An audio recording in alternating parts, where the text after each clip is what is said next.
जय जिनेन्द्र। आज का लेक्चर शुरू करेंगे। अ, भगवती सूत्र और उसमें शतक 12, उद्देशक 10, वही मुद्दा हमारा चल रहा था। द्रव्यात्मा, आत्मा के लिए ये बात चल रही थी। 8 कर्म हमने जाने, अष्ट कर्म जानते हैं हम, 8 प्रकार के कर्म, और 8 प्रकार के कर्म का आवरण हमारे 8 रोचक प्रदेश के ऊपर होते हैं। और ये बात हमने जानी, जो बंध था उसमें, कि ऐसा बंध होता है जो प्रयोग बंध है, और दूसरा ऐसा बंध है जो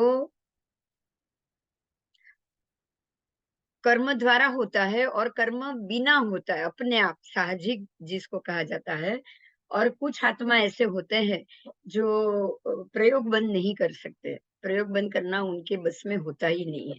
तो उनके 8 कर्म हमेशा आवृत रहते हैं, कभी भी वो अपने आप खुल नहीं पाते। इसीलिए प्रयोग बंद खास करके ये जानना है कि उसी आत्मा के लिए है जो आत्मा अपने आप को अ, 8 कर्म का कर्म नाश करते हुए अपने 8 रोचक प्रदेश को खोल सकते। तो यहाँ आप 8 प्रकार के कर्म तो हमने जाने, आज 8 प्रकार की आत्मा को जानेंगे। यही 8 प्रकार की आत्मा, इसी से हम आगे देख सकते हैं। जैसे कि सबसे पहले है द्रव्यात्मा। तो आत्म द्रव्य है, बिना द्रव्य आत्मा आत्मा इसीलिए आत्म द्रव्य और पुद्गल द्रव्य दोनों अलग है। अगर आत्म द्रव्य अलग नहीं होता और पुद्गल द्रव्य ही हमारा शरीर होता, वही हमारी आत्मा होती, तो आत्मा और शरीर कभी भी एक नहीं होते, क्योंकि द्रव्यात्मा अलग है। बराबर, पुद्गल आत्मा अलग है, द्रव्यात्मा अलग है। तो सबसे पहला है द्रव्यात्मा, यानी कि आत्मद्रव्य। दूसरे आत्मा का जो प्रकार है उसका नाम है कषाय आत्मा। तो चारों प्रकार के कषाय अगर आपके ऊपर लगे हुए हैं, राग द्वेष से अगर आपकी आत्मा लेपी हुई है, कर्म से लेपी हुई है, तो आप कषाय सहित हो। इसीलिए आपके ऊपर ये कषाय आत्मा लगेगा। बराबर। तो ये कषाय आत्मा हमारे ऊपर लगे हुए राग द्वेष रूपी 16 कषाय जो आत्मा के ऊपर लगे हुए हैं, और तो उसको एक रूप दिया है, नाम दिया है कि कषाय। क्योंकि जो सिद्ध भगवंत है उनको मात्र द्रव्य आत्मा है, बाकी कोई आत्मा उनके ऊपर लगता नहीं है। उसके बाद है योगात्मा। तीसरा है योगात्मा, मन योग, वचन योग और काय योग। तो तीनों योगों में परिणत आत्मा, जो आत्मा ये मन योग में भी प्रवृत्त होती है, वचन योग में भी है, काय योग में भी है, वही आत्मा अष्टकर्म से बंधी हुई है। अष्टकर्म से बंधी जो आत्मा मुक्त हो चुकी है, सिद्धात्मा, वो ये मनो योग, वचन योग, काय योग, तीनों योग के कर्म उनके ऊपर लगे हुए नहीं होते हैं। उसके बाद है उपयोगात्मा। तो ज्ञान में वो उपयोग में रहना या दर्शन के उपयोग में हमेशा रहना। तो ज्ञान के उपयोग अथवा दर्शन के उपयोग, उपयोग हमेशा एक ही में हो सकता है, दोनों में कभी भी नहीं। अगर आपका उपयोग ज्ञान में है तो आपका दर्शन में नहीं है, अगर आपका उपयोग दर्शन में है तो आपका उपयोग ज्ञान में नहीं। तो ज्ञान में उपयोग भी उपयोगात्मा हुआ, और दर्शन में उपयोग वाला आत्मा भी उपयोगात्मा हुआ। उसके बाद है ज्ञानात्मा। नहीं, બંને સાથે સાથે હોય તો પણ તમારો ઉપયોગ એકમાં જ હોય. તમારો ઉપયોગ એ બંનેમાં એક સમય ન હોય. હા, એટલે વારાફરતી શિફ્ટિંગ થયા કરે તમારો ઉપયોગ.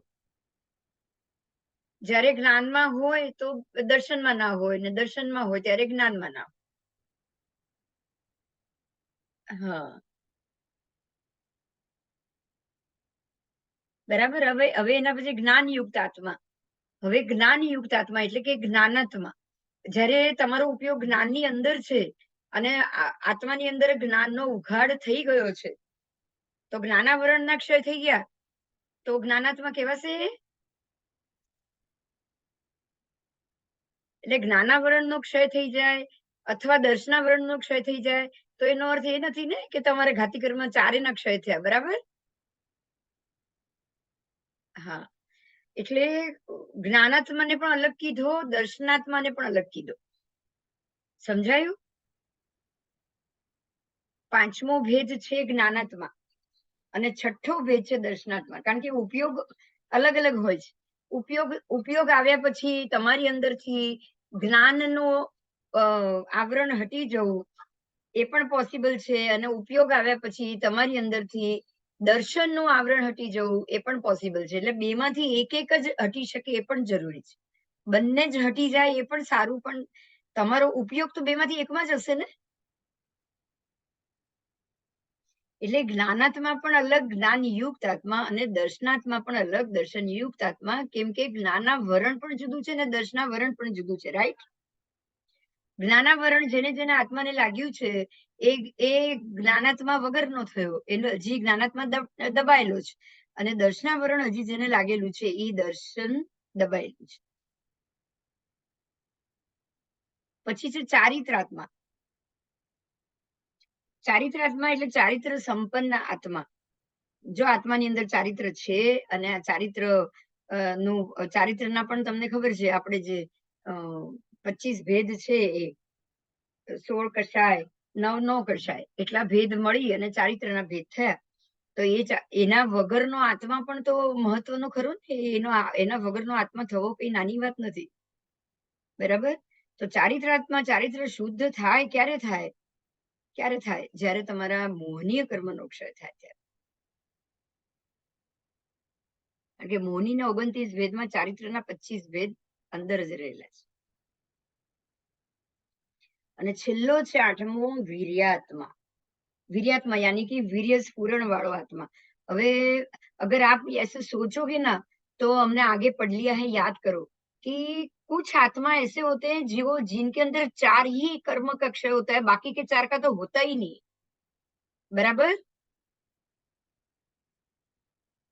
4 जो उनको 4 जो हमारे अघाती कर्म है उनका क्षय होते रहता है, नया चढ़ते रहता है, खत्म होता है, लेकिन घाती कर्म का 4 वो कभी क्षय कर ही नहीं सकता, और वो आत्मा है अभव्य देव, अभव्य जीव.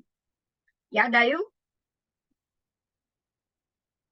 હા, અભવ્યના 4 પ્રદેશ એવા છે જેના ક્યારે ઉઘાડ જ નથી થવા, અને બાકીના 4 ઉઘડશે એટલે વીર્યાંતરાયનો ક્ષય થશે. એને વીર્યાંતરાયનો એ ચોક્કસ ક્ષય કરશે. સમજાયું? એનું વીર્યા એટલે એની અંદર વીર્યાત્મા જાગૃત છે, પણ જ્ઞાનાત્મા દર્શનાત્મા ચારિત્રાત્મા જાગૃત નથી. એનું જ્ઞાન જાગૃત નથી, એનું દર્શન જાગૃત નથી, એનું ચારિત્ર જાગૃત નથી. સમજાયું?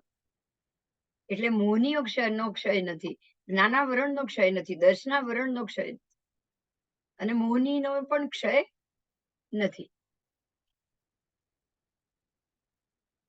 બરાબર? આયુષ્યનો ક્ષય કરી શકે છે, નામનો ક્ષય કરી શકે છે, ગોત્રનો પણ ક્ષય કરી શકે છે, અને વેદનાનો પણ ક્ષય કરી શકે છે. સમજાયું? હા, વીર્યાંતરાયનો પણ એક ક્ષય નથી કરી શકતો.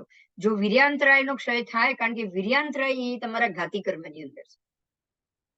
વીર્યાંતરાય એટલે વીર્યનું સ્ફુરણ કરવું, એ જ આત્મા કરી શકે કે જે ક્યારેક પોતાના ઘાતી કર્મનો ક્ષય કરી શકશે. એટલે એ ભવ્ય જીવ સિવાય વીર્યાંતરાય, જ્ઞાનાંતરાય, દર્શનાંતરાય અને મોહનીય એટલે કે ચારિત્રાત્મા.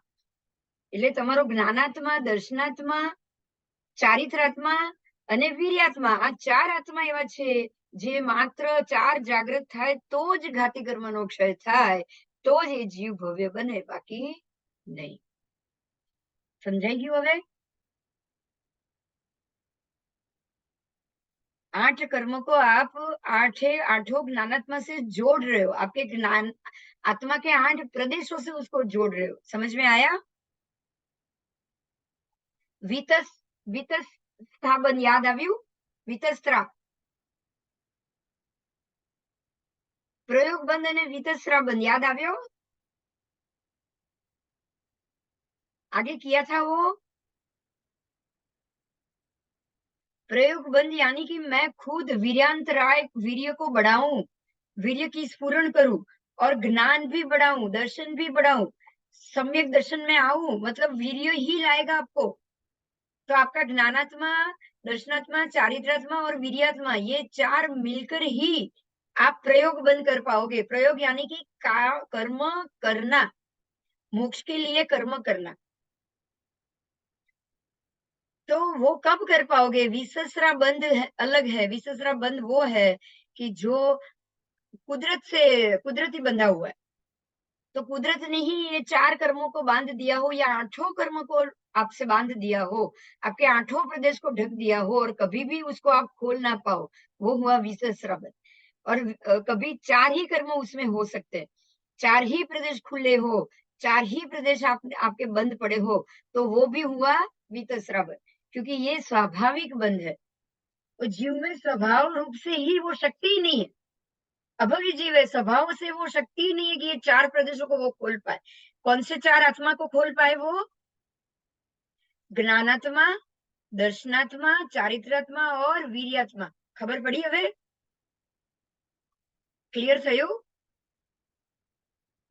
ज्ञानात्मा, दर्शनात्मा, चारित्रात्मा, वीर्यात्मा, ये अगर चार खुले होंगे तो ही घाती कर्म का क्षय होगा।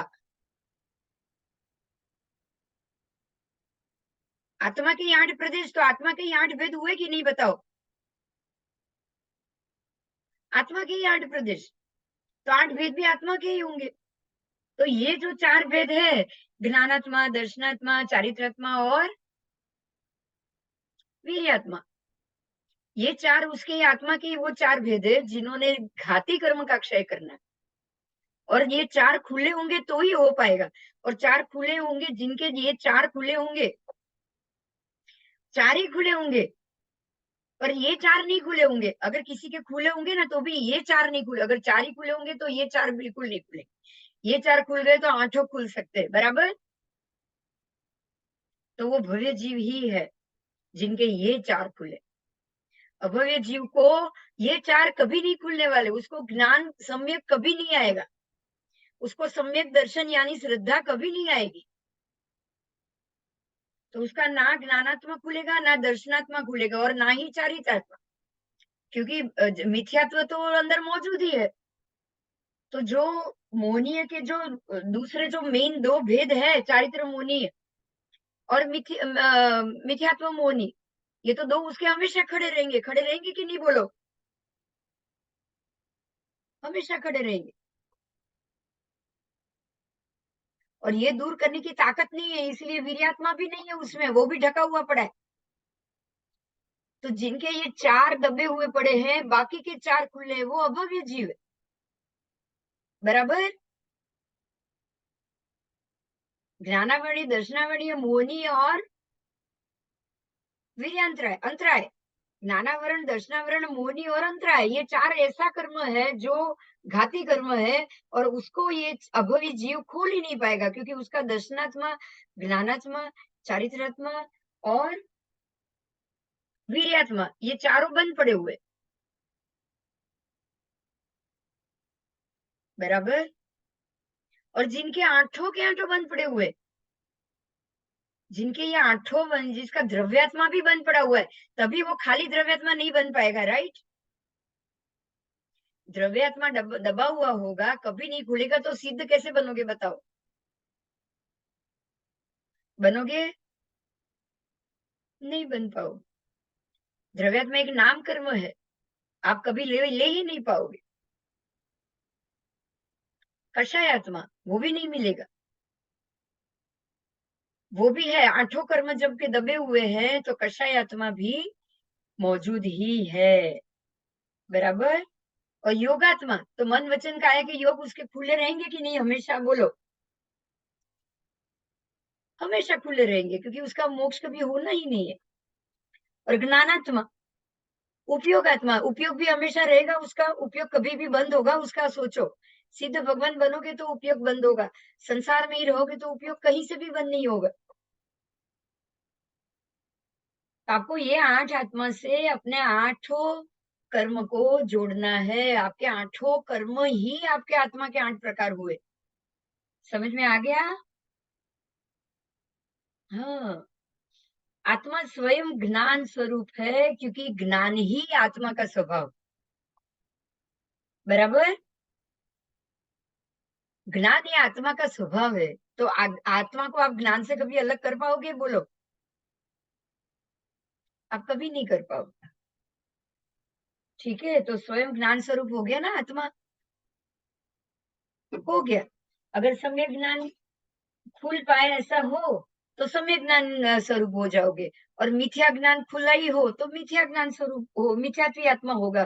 पर आत्मा तो ज्ञान के सहित ही होगा ना, या सम्यक ज्ञान सहित या मिथ्या ज्ञान सहित। बोलो। बराबर? हाँ, बराबर। શું પાણી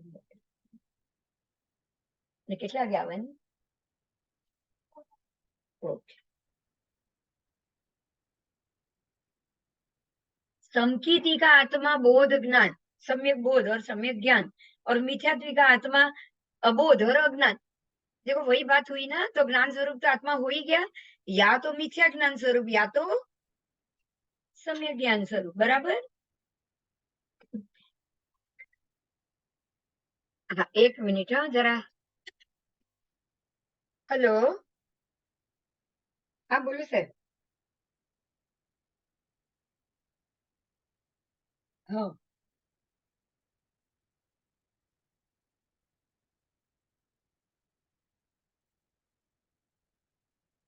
તુલા લગ્નમાં તો અત્યારે સૂર્ય નીચનો છે.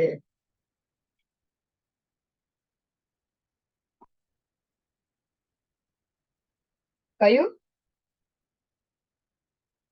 વૃશ્ચિક લગ્ન લો, જો તમે બીજા બધા ગ્રહો ક્યાં જાય છે જુઓ, એટલે મેં બીજે મુહૂર્ત આપ્યું છે ખાસ. હા, એ તો વાંધો નથી. વિજય મુહૂર્ત આવ્યું એટલે બધું જ, બધા ઊંધા ગ્રહ બધા સીધા થઈ જાય, બધા અશુભ યોગ શુભ થઈ જાય વિજય મુહૂર્ત હોય તો. આપશે. હા, બધા જ રવિ પુષ્ય લો. નામ તમે 1 તારીખે કયો વાર છે? બુધવાર છે ને. અને એટલે મેં બુધવાર આપ્યું, તમે કઈ તારીખ કહો છો? 5મી તારીખ કહો છો? બરોબર, જોઈને કહું. 5મી તારીખે કયો વાર છે? નક્ષત્ર કયું છે? પુષ્ય નક્ષત્ર. કર્ક ચાલશે ને બધાને? હા, તો કરું, એ વાંધો નથી. રવિ પુષ્ય તો આરામથી ચાલશે. હા હા, ના, વ્યક્તિનું જોવાનું જ નથી. એટલે કરો, કઈ વાંધો નહીં, એ બી ચાલશે. રવિ પુષ્ય બી ચાલશે. વહેલો તો લગ્નના હિસાબે નથી આવતું હમણાં. તુલા લગ્ન છે ને અત્યારના, સૂર્ય તુલામાં છે ને. વૃશ્ચિક કે ધન ધન લગ્ન લઈને જુઓ એકવાર, તો તમને પેલા બીજા અક્ષર બધા ક્યાં જાય છે એ ચેક કરજો. લગ્ન લેશો તો એ બધું ચેક કરવું પડશે. ના, તો પછી એટલે એ તમે રહેવા દો. એટલે વિજય મુહૂર્ત લો, બધા અશુભ યોગ શુભ થઈ જાય. સમજો મારી વાત? નથી ફાવે એવો 12:39 નો ટાઈમ,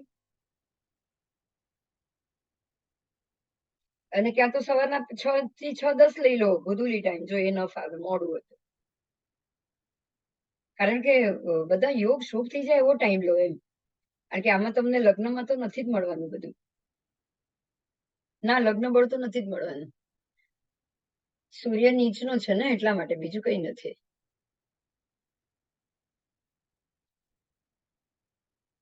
હા, ધન લગ્નમાં સૂર્ય 11 હવે બીજા કોઈ 6, 8, 12 જોઈ લો, અને હર્ષલ પ્લુટો ચેક કરી લો. હા, હા, એટલે બીજે 6, 8, 12 માં કોઈ બીજા ગ્રહ નથી જતા ને. ગુરુ 5મે જાય છે, અને ચંદ્ર જશે ને કર્કમાં, ખાડે. ગુરુ પુષ્ય નક્ષત્ર છે એટલે ચંદ્ર કર્ક નો છે સાહેબ.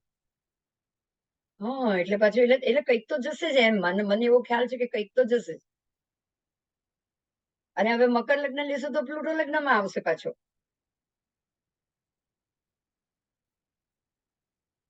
એટલે હું વિજય મુહૂર્ત કહું છું. કાં 12:39 લો ને કાં 6 થી 6:10 લો. એટલે તમારા આ જે પણ લગ્ન લેવા જશો તો કોઈક ને કોઈક ગ્રહ ખાડે જશે. અને આ બે સમય એવા છે કે બધા અશુભ યોગ શુભ થઈ જશે. કેન્દ્રમાં રાહુ કેતુ આ કોઈ પણ સારા મુહૂર્તમાં ન ચાલે. કોઈ પણ સારા મુહૂર્તમાં કેન્દ્રમાં રાહુ કેતુ નહીં ને કેન્દ્રમાં હર્ષલ પ્લુટો નહીં. કોઈ પણ સારા કામમાં આ 5 ગ્રહોને તો લગ્નમાં કેન્દ્રમાં બળ અપાય જ નહીં. એ લેતા હતા બધા, હું ના નથી પડતી સાહેબ, પણ હું ચોખ્ખી ના પડું. તમારું કામ અટકી જ જશે, અડધું થશે ને પ્રોબ્લેમ ઉભા થઈ જશે. આ બધા અશુભ યોગો છે, એને જો બળવાન રાખીને કામ કર્યું તો એ ઊંધું જ રિઝલ્ટ. ને પાછું હજી તો ગ્રહણ હમણાં પૂરું થાય છે. હવે એટલે તો તમે આ વિજય મુહૂર્ત શેના માટે? એના માટે જ તો છે. વિજય મુહૂર્ત નું કારણ જ આ છે કે તમને જયારે બી શુભ યોગ ના મળે તો આ સમયે આખા ગોધુલી ને ગોરસ અને વિજય મુહૂર્ત 3 ટાઈમ એવા છે ને કે કોઈ પણ અશુભ યોગને શુભ કરી દે છે.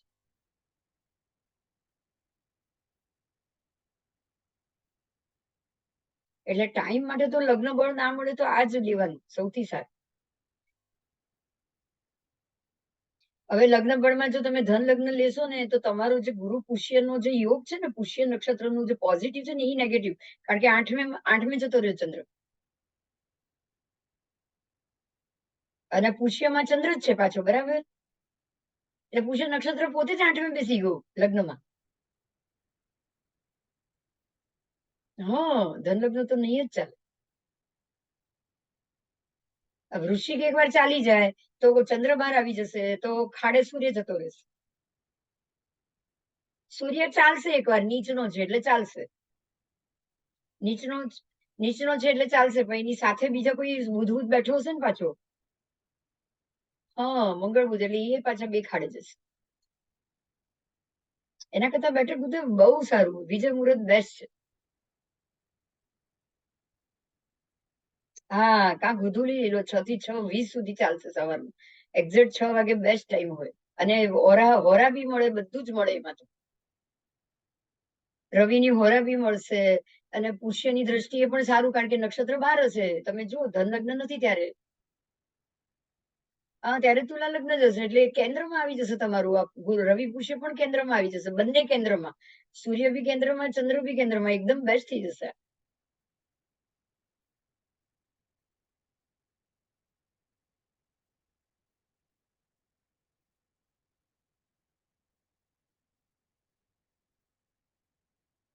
બરાબર.